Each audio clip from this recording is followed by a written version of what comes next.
The Mario series is basically the most popular franchise in gaming, with hundreds of millions of copies sold. Mario himself is also one of the most famous fictional characters of all time. At one point, it was said that he was even more widely recognizable than Mickey Mouse. For all of its revolutionary gameplay, Mario's story falls short of other Nintendo franchises, such as Zelda. For years, Zelda fans had theorized that all of its games were connected chronologically, and were proven right when the official timeline was released to the public. Despite Mario being a more popular series than Zelda, there hasn't really been much discussion as to how these games might fit together. You might be thinking, Mario has no story, and that's why I'm here. So, without further ado, here's what I think about the Super Mario timeline. The story begins with the birth of the Mario Brothers and the events of Yoshi's Island, Yoshi's New Island, Yoshi's Island DS, and Yoshi's Story. A short time after DS, the past storyline of Mario and Luigi Partners in Time takes place. After an unspecified amount of time, the brothers are forced to leave the Mushroom Kingdom for as of yet unknown reasons. By adulthood, Mario and Luigi are living in Brooklyn. At the time, Mario somehow has a pet gorilla. Donkey Kong manages to escape his captor and proceeds to kidnap Mario's girlfriend, Pauline. Wrecking Crew also takes place at a construction site, which implies that they might be the same location. After Mario recaptures Donkey Kong Jr., fed up with Mario's mistreating of his father, breaks him out. Donkey Kong and Jr. proceed to rampage across the streets of New York, eventually taking themselves to Stanley's greenhouse.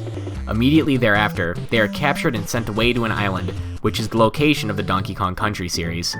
After Mario saves Pauline and Donkey Kong is sent away, Bowser discovers that Mario is living in Brooklyn, and he sends the Koopa army after him through the pipes, initiating the events of the original Mario Brothers. The brothers discover the Mushroom Kingdom through one of these pipes, just in time to witness a grown-up Bowser kidnapping Princess Peach, and attempting to take over the Mushroom Kingdom.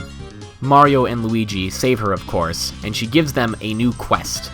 This is the point where Super Mario Bros. 2 takes place, as they go on this new quest.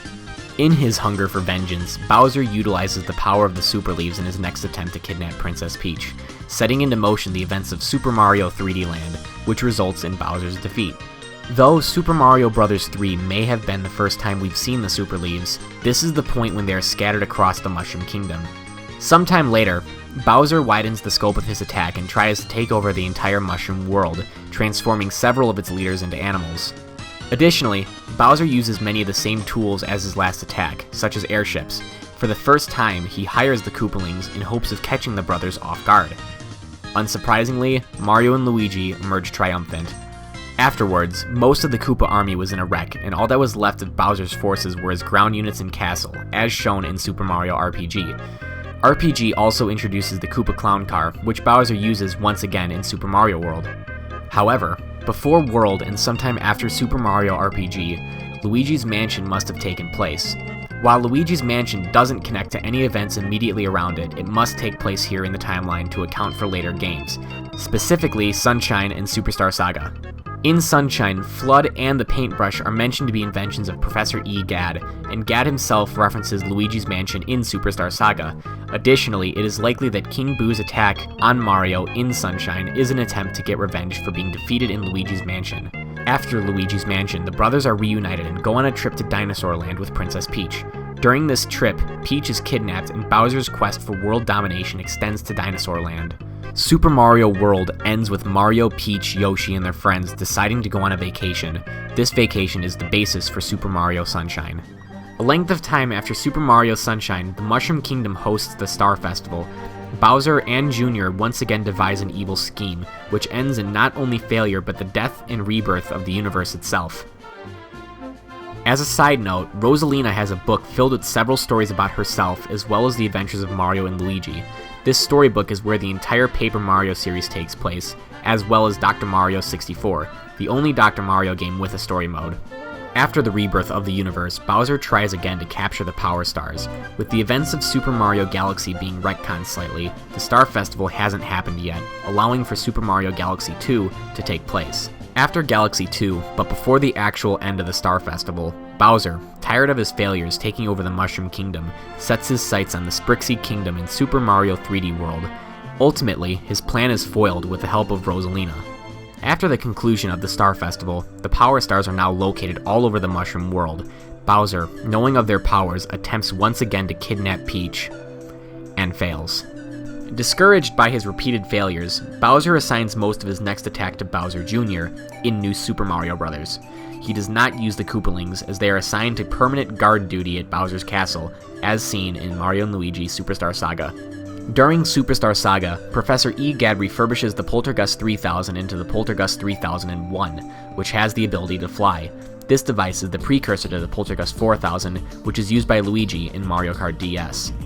Additionally, after drinking a concoction at the Bean Cafe, EGAD is inspired to continue his paranormal research, which sets the stage for Luigi's Mansion Dark Moon.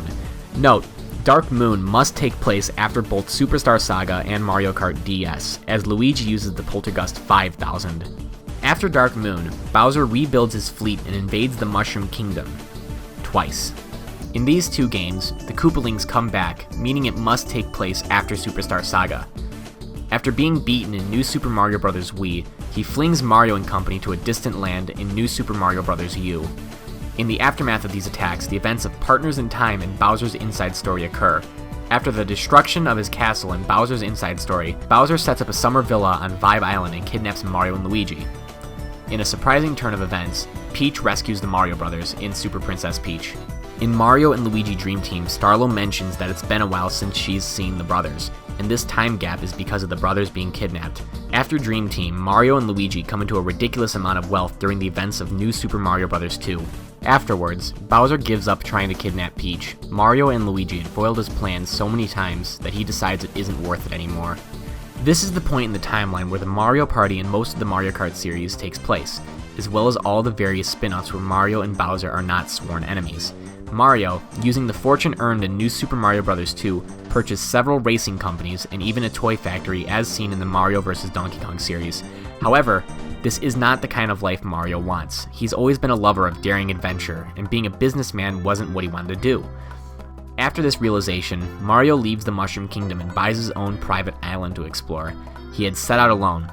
Peach needed to stay and rule the Mushroom Kingdom in this new, delicate time of peace. The island Mario journeyed to, in time, became Mario Land, Mario's kingdom in the Super Mario Land series. After some time, Mario learns that Princess Daisy of Sarasaland has been kidnapped. For the first time in years, Mario is needed once again. When Mario rescues Daisy, he calls her by name. They had already known each other, meaning that they've met before. Afterwards, Mario comes back to Mario Land. Upon his return from Sarasaland, Mario discovers that his castle has been taken over by Wario. Wario had enslaved the people of Mario Land and transformed them into animals, to use them against Mario. Mario, of course, defeats him and brings his people back to their original form. At this point, Mario's story ends and Wario's begins.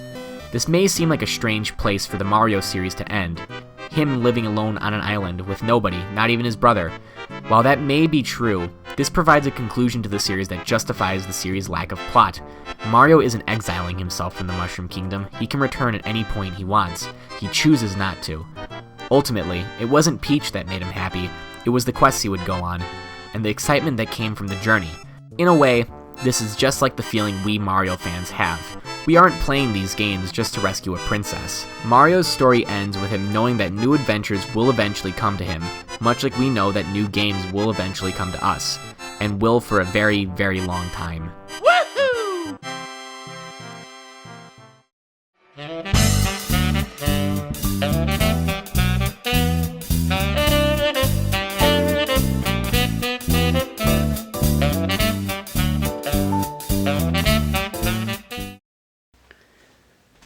So Mario, was that accurate enough for you?